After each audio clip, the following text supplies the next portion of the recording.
tentang hadis-hadis yang dalam pandangan saya itu amat sangat tidak manusiawi terhadap perempuan. Misal hadis masalah persusuan, ya, menyusui orang dewasa, babur rodoah. Kemudian hadis banyak sekali, dan Al-Quran itu tidak saintis menurut saya. Jadi ini menurut Ibu Fadila. Iya. Kenapa di dalam Al-Quran dikatakan bahwa sperma itu keluar dari tulang punggung laki-laki?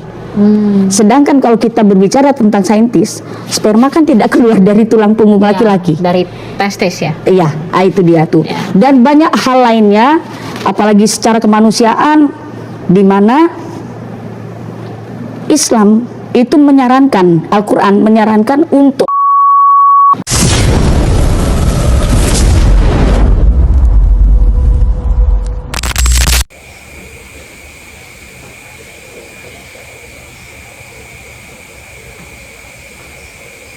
nama saya Fadil Hafiz, ya. Saya latar belakang Muslim dulunya. Jadi keluarga semua masih Muslim sampai saat ini. Sampai sekarang ya? Sampai sekarang. Kemudian saya itu latar belakang Islam, nenek moyang jelas Islam, kakek saya seorang Yaman, keturunan Yaman. Beliau lahir dan besar di Mekah Al-Mukarramah, kebetulan. Kemudian saya dari kecil itu memang hidup di lingkungan Islam, di lingkungan pesantren sampai SMA, iya. Kemudian keluarga kami memang keluarga yang bukan cuma taat beragama, tetapi memang semua punya pendidikan dasar agama Islam yang kebanyakan yang kuat, dan rata-rata mengajar di kampus-kampus Islam. Ya gitu. Ya saya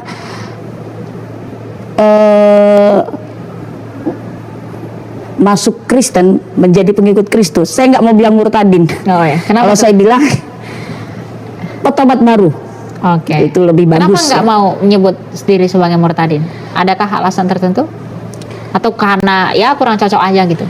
Murtadin itu, kata-kata murtadin itu yang artinya sebenarnya kan keluar dari iman, keluar dari hal yang baik menuju yang buruk. Itu menurut pandangan Islam. Ya. Nah, saat ini saya bukan keluar dari yang baik ke yang buruk, tetapi sebaliknya. Saya lebih suka menyebut diri saya adalah muhajirin. Artinya orang yang hijrah. Orang yang hijrah dari kegelapan menuju terang. Hijrah minaz zulumati ilan nur. Begitu, Elia. Jadi sekarang kesibukannya apa, Ibu? Sebagai seorang murtadin, apakah ada melakukan pelayanan dan segala macam? Apa yang sedang dikerjakan hari-hari ini? Kalau saya saat ini kebetulan mengajar, ya, mengajar sebagai dosen juga. Kemudian saya penginjil juga, misionaris juga, kebetulan ya. Kemudian saya musisi juga. Musisi berarti bisa main alat musik dong? Piano bisa, puji Tuhan. Nah, tadi kan kita udah dengar nih latar belakang Bu Fadila memang terlahir dari keluarga Islam yang ketat begitu ya. Nah, apa yang membuat, tapi sebelumnya mau tanya, menjadi Kristen mulai dari tahun berapa? Kalau baptis itu saya tahun 2009. 2009 dibaptis. Tetapi mengenal kekristenan lebih dalam itu selama 14 tahun sebelum baptis. Lama. Nah, berarti proses pengenalan sebelum dibaptis itu udah lama sekali ya? Sangat lama sekali. Nah, apa pada akhirnya yang membuat Bu Fadila itu aku memantapkan diri untuk menerima Yesus Kristus dan aku mau dibaptis? Yang mungkin bisa dibagi buat teman-teman. Apa ya? Sebenarnya sederhana, Elia. Apa itu? Saya mendengar lagu Ya Aba Bapa, ini aku anakmu, cuman itu aja. Padahal sebelumnya saya mengenal kekristenan secara logika. Secara logika dengan dalil-dalil iman yang lama, saya compare dengan Alkitab. Alkitab. Tetapi itu belum bisa membuat saya tersentuh untuk menjadi pengikut Kristus. Saya ingat pesan bapak saya ketika saya bilang, Baba, saya sepertinya sudah tidak percaya iman yang saat ini. Waktu itu saya Islam. Ya. Kenapa? Banyak hal yang saya temukan itu tidak sesuai dengan jalan pikiran sebagai saya seorang manusia dan sebagai saya seorang perempuan.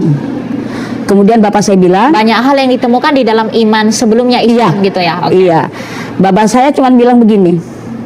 Dengan tersenyum dia cuma bilang, silakan belajar. Al-imanu fi fikrik wa qalbik. Artinya iman itu di dalam pikiranmu dan hatimu. Cuman itu pesannya. Bu Fadila itu memutuskan pada akhirnya untuk percaya kepada Yesus karena tadi mendengar lagu itu ya. Dan itu kemudian bisa menyentuh hati, karena sebelumnya udah mematapkan diri, tapi tersentuh dengan lagu itu, pada akhirnya memutuskan untuk percaya dan dibaptis begitu. Nah pasti setelah percaya pasti ada dong penolakan dari keluarga.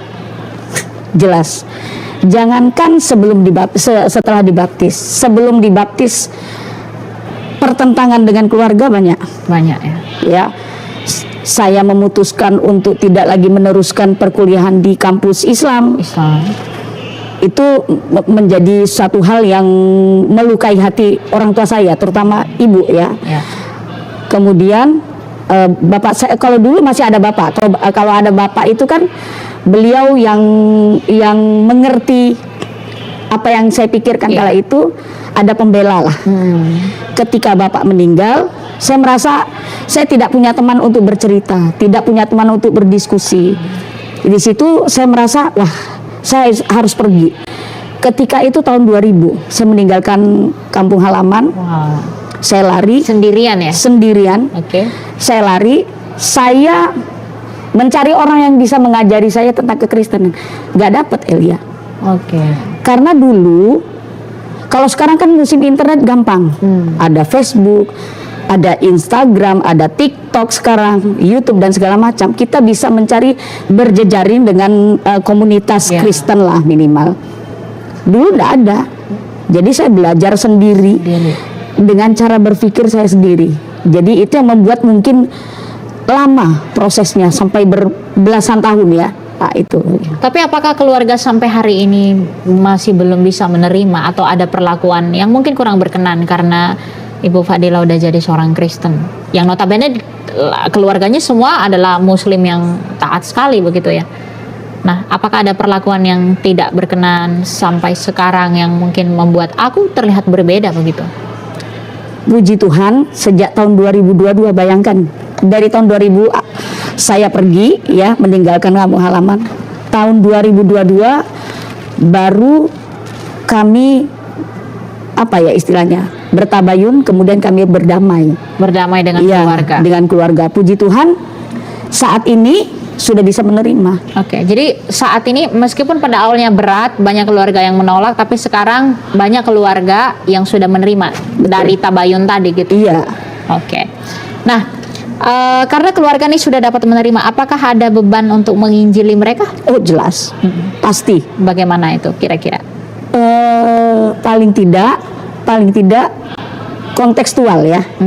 Jadi dengan sikap, dengan kita mengasihi seperti Tuhan bilang, kasihilah sesamamu manusia seperti dirimu sendiri. Itu yang saya pegang sampai saat ini.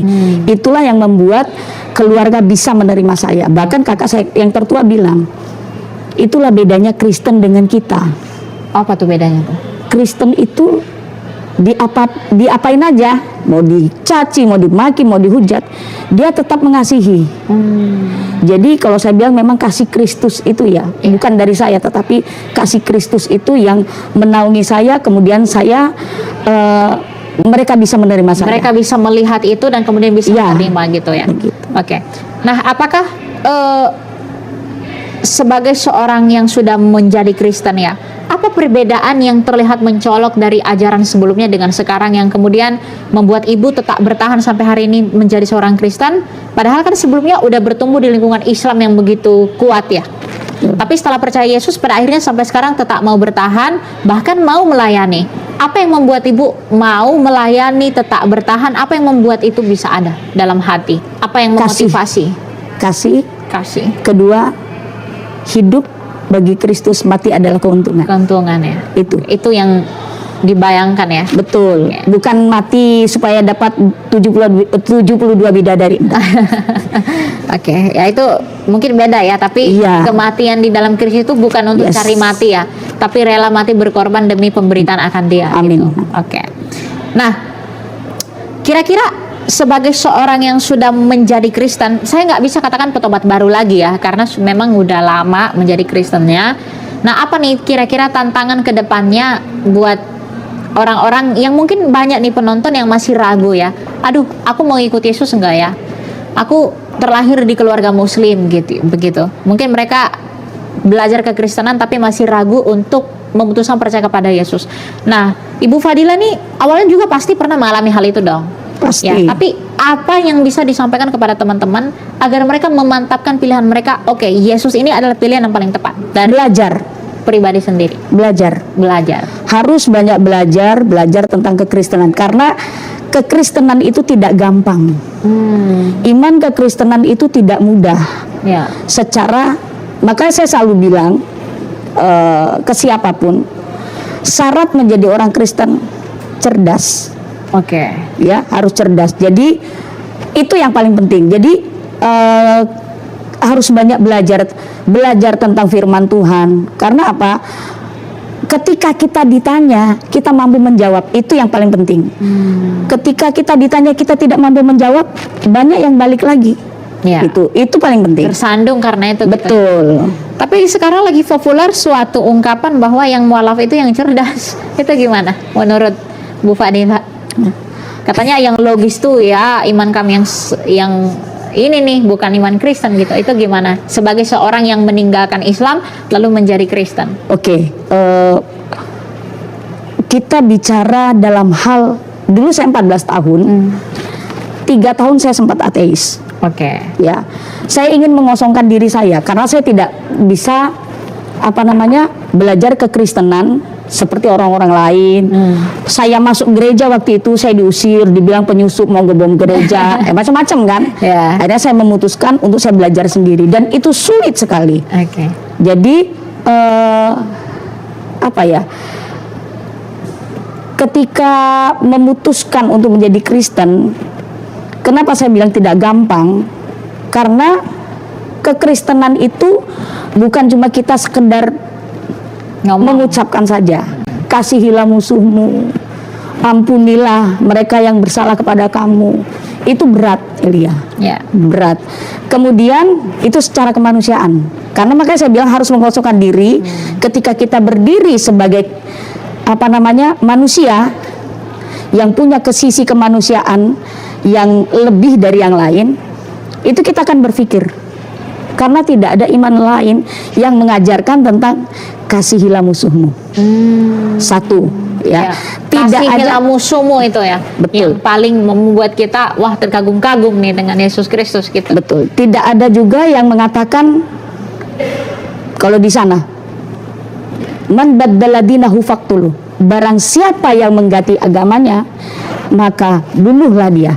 Yesus tidak mengajarkan itu. Itu salah satu. Malah yang diharapkan Yesus pertobatannya kembali. Betul. Ya. Oke. Nah, yang kedua, secara sisi saya sebagai perempuan. Oke. Ya, dimana di kekristenan itu amat sangat memposisikan perempuan itu sangat berharga. Dimana Tuhan bilang perempuan itu adalah sebagai penolong. Betul. Kemudian di hal yang lain, ada hal-hal yang tidak masuk di akal saya. Oke, misalnya apa tuh? Misalnya tentang hadis-hadis yang dalam pandangan saya itu amat sangat tidak manusiawi terhadap perempuan. Misal hadis masalah persusuan. Oke. Ya, menyusui orang dewasa, babur rodoah. Kemudian hadis banyak sekali. Dan Al-Quran itu tidak saintis menurut saya. Oke, jadi ini menurut Ibu Fadila. Iya. Kenapa di dalam Al-Quran dikatakan bahwa sperma itu keluar dari tulang punggung laki-laki?